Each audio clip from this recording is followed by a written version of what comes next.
रह लेना, पर कभी अपने माता पिता को दुखी मत रखना, कभी भी। जब एक बाप कमाता है ना तो औलाद राजा होती है, जब एक पिता कमाता है तब औलाद राजा होती है, और जब वही औलाद कमाने लगती है ना तो बूढ़े बाप को फकीर बना देती है। जब बेटा कमाता है तो पिता को गरीब बना देता है, और जब पिता कमाता है तो बेटा राजा के समान होता है। घूमने भी जाएगा ना तो बिना मोटरसाइकिल के नहीं जाएगा, जब तक पिता घर में मालिक है तब तक।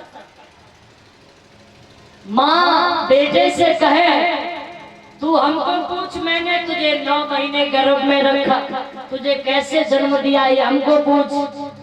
आज का नालायक बेटा कहता है कि 9 महीने गर्भ में रखा है तो किराया ले ले, मगर ताईने मत दिया कर। क्यों माता, बोलता है कि नहीं बोलता? और अब तक नहीं बोला होगा तो ध्यान रखना, एक दिन वो बोलेगा जरूर। क्या कहता है कि 9 महीने गर्भ में रखा तो किराया ले ले, मगर ताईने मत दिया कर, हमको कोई एहसान नहीं है, ऐसा बेटा बोल देता है। जिस प्रभात से उदय न हो ऐसे प्रभात से साँझ भली, सूरज निकलने पर भी रोशनी न हो तो ऐसे सूरज से तो रात ही ठीक है।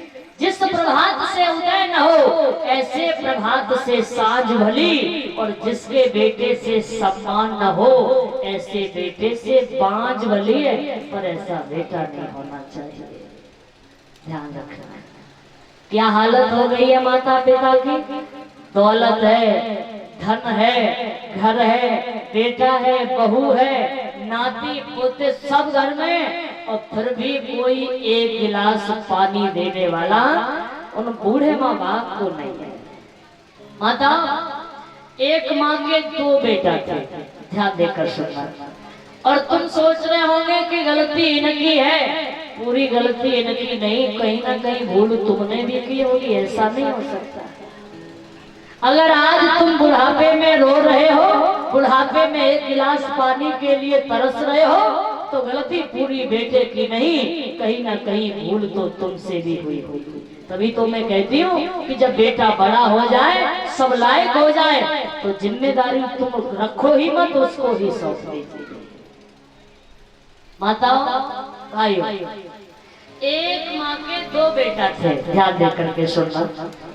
और मकान बहुत अच्छा बना हुआ है, 3 मंजिल में वो मकान बना के तैयार हुआ। अब 3 मंजिल में ऊपर वाली मंजिल जो है उसमें उसका बड़ा बेटा रहता है, नीचे वाली में छोटा वाला बेटा रहता, और बीच वाली में वो अकेली विधवा असहाय माँ रहती थी।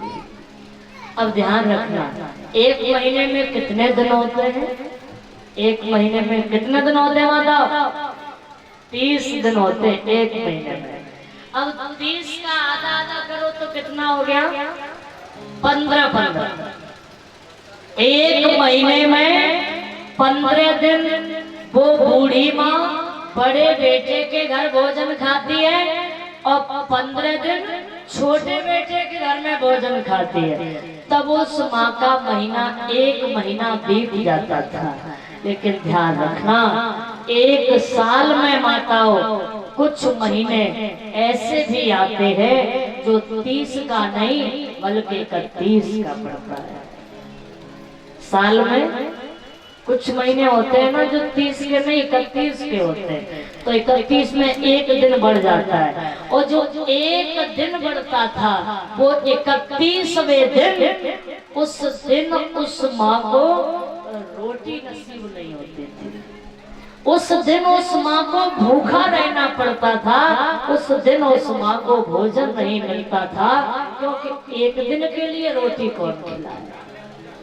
तो इसीलिए माताओं भाइयों, यहाँ बैठे हुए सभी भक्तों से मैं यही निवेदन करना चाहूंगी कि चाहे तुम दुखी रह लेना, पर कभी अपने बूढ़े माँ बाप को कभी दुखी मत रखना।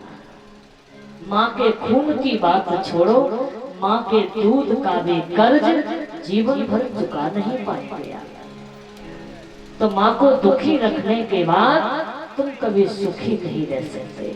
माँ बाप घर में भगवान ने दिए हैं तो उनका सम्मान करो। आज की कथा से ये सीख कर के जाना, ये संकल्प लेकर के जाना कि चाहे जो हो जाए पर हम कभी अपनी माता पिता की आंखों में आंसू नहीं आने देंगे। हाथ उठाकर बताओ, राम को कितने लोग मानते हैं? सब मानते हो? हाँ, मुझे पता चल गया। रहने दो बस बस, ठीक है।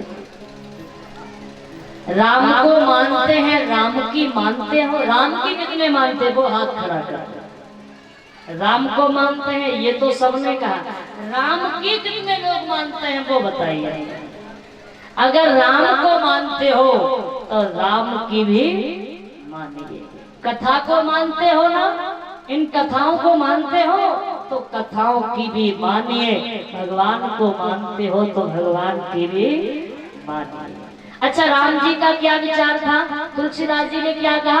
प्रातः काल उठ के रघुनाथा और माता पिता गुरु नावे। ये राम जी का काम था। तुम राम जी को मानते हो तो ऐसे जितने लोग हैं जो सुबह उठ करके अपने माता पिता के पांव छूते, ऊपर हाथ खड़ा करके बताना हमें एक बार। राम जी की मानते हैं साहब, ऊपर हाथ खड़ा करें। राम जी को मानते हो पर राम की नहीं मानते। यही तो बात है। उठाओ ऊपर हाथ। कोई है जो सवेरे उठ के अपने माता पिता के पांव छूते? तालियां बजवाएंगे, उठाइए तो सही है। खड़ा करो हाथ, तालियों से सम्मान। कोई तो उठा दो, एक भी नहीं है। अब कुछ वक्त कह रहे हैं हमारे माँ बाप तो है ही नहीं। अच्छा, जिनके नहीं है उनकी कोई बात नहीं, जिनके हों वो ऊपर हाथ खड़ा करो। कितने भक्त अपने माँ बाप के पांव छूते हैं सुबह उठ करके? आप छूते हैं? एक दिन की बात नहीं, रोज की बात हो रही है। रोज अच्छी बात। और कोई हो? हाँ, तुम में से कोई है वैसे ही तिलक लगाए बैठे हो? और अगर अभी ये पूछा जाए ना कि सवेरे उठ करके मोबाइल कौन कौन चलाता है, कर दो हाथ खड़ा ऊपर।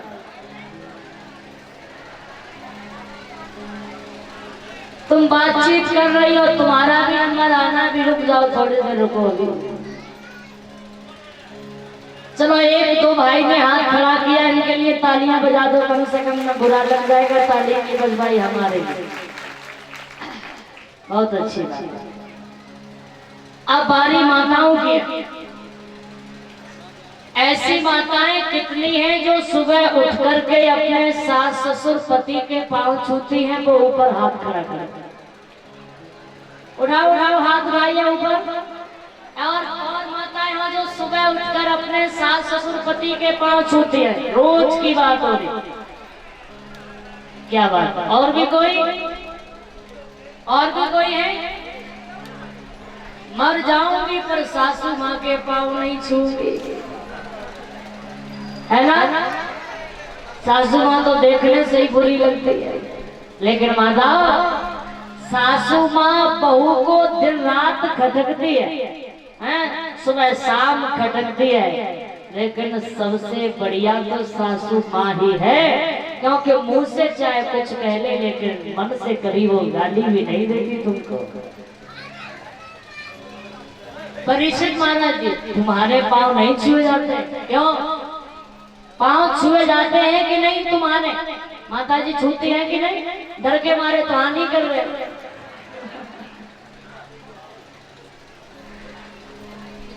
आप छूती है माता जी? छूती हो कि नहीं? अच्छा, अच्छी बात। जब तक कथा चल रही है तब तक तो छू लिया करो, बाद में मत छूना, कोई बात नहीं। तो माताओं के लिए भी तालियां बजा दीजिए एक बार। बहुत अच्छी बात। देखो, आज सभी माताएं और सभी भक्तजन, आप अगर पाँव नहीं छूते हैं, अब तक पाँव नहीं छुए हैं, माताएं हमसे कई बार कहती हैं, शास्त्री जी आप ही हमको बताओ तुम तो कहती हो कि सवेरे उठ के पति के पांव छुआ करो, और जब पति अगर शाम को शराब पी के घर आए, कुछ तो पति ऐसा होता है कि वो सवेरे से ही नशे में तैयार रहता है, तो ऐसे पति के पांव छूना चाहिए या डंडा लेके, मतलब छूना चाहिए कि तोड़ना चाहिए, क्या करना चाहिए? माता तो अपने ही आप करिए, तोड़ना चाहिए। बच के रहना, घर पे न काम कर देंगी ये माता। तो मैं कहती हूँ पहले तो पांव छूने से बात बन जाए तो ठीक है, ना सोचने विचारने की जरूरत ही नहीं, डंडा लेके पांव तोड़ देना ही चाहिए तभी मानेगा, ऐसे मानेगा ही। ऐसा मत करना माता, हम तो झूठ के लिए कह रहे हैं।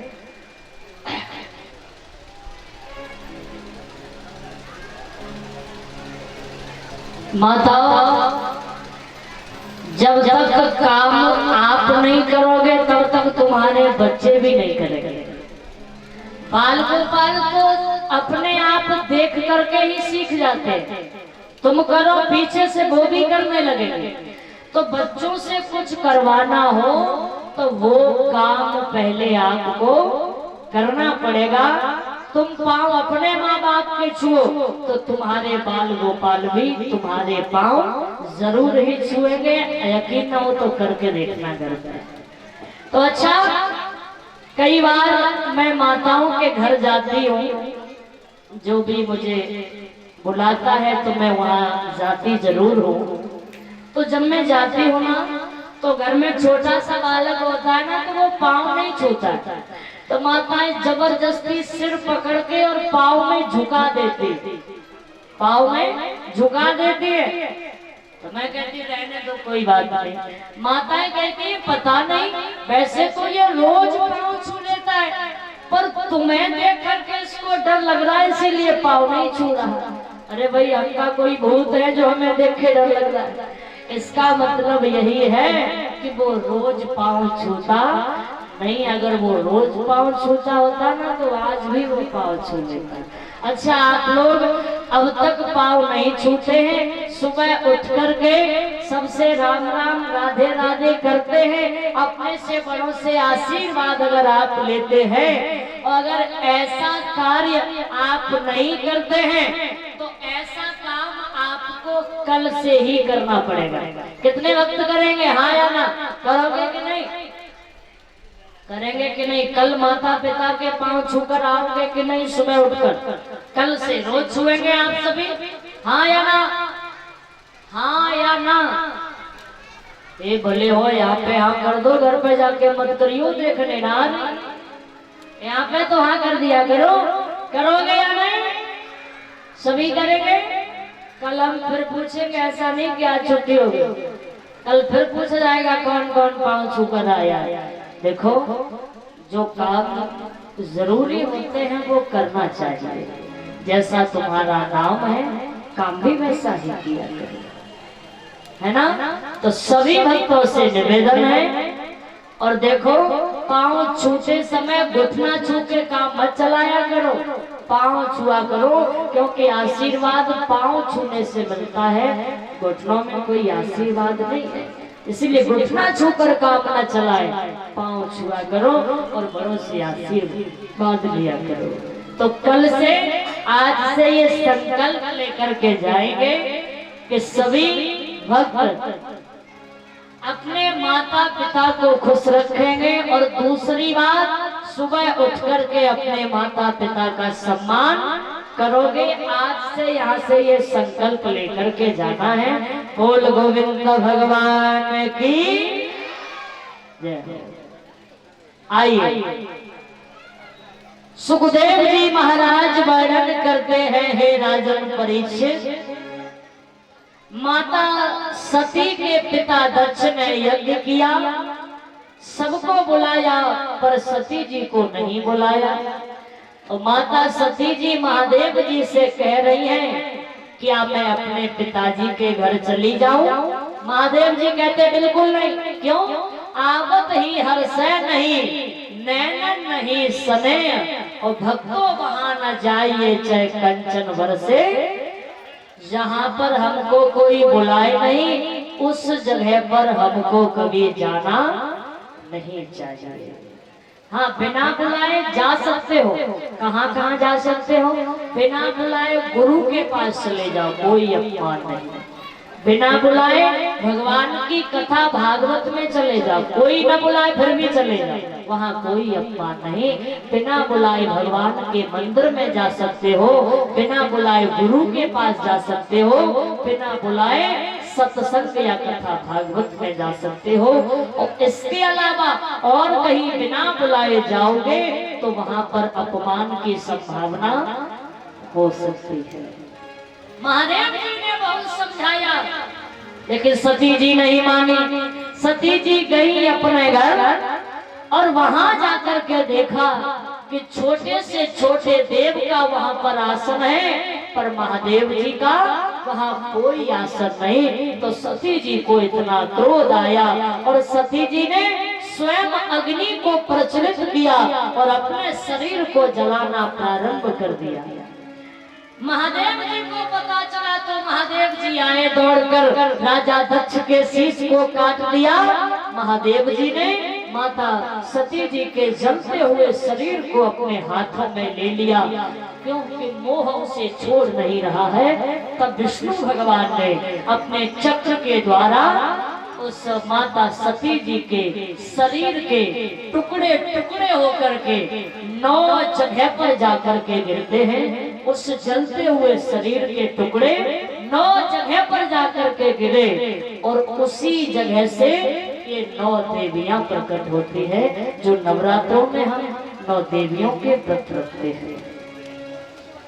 महादेव जी ने राजा दक्ष के बकरे का सर लगवा दिया और महादेव जी लौट करके कैलाश पर्वत पर आते हैं। बोल वृंदावन में हरि लाल की। आइए बड़े भाव के साथ एक ताली का साथ देकर के सभी भजन बोलेंगे। बोल राधा कृष्ण भगवान की।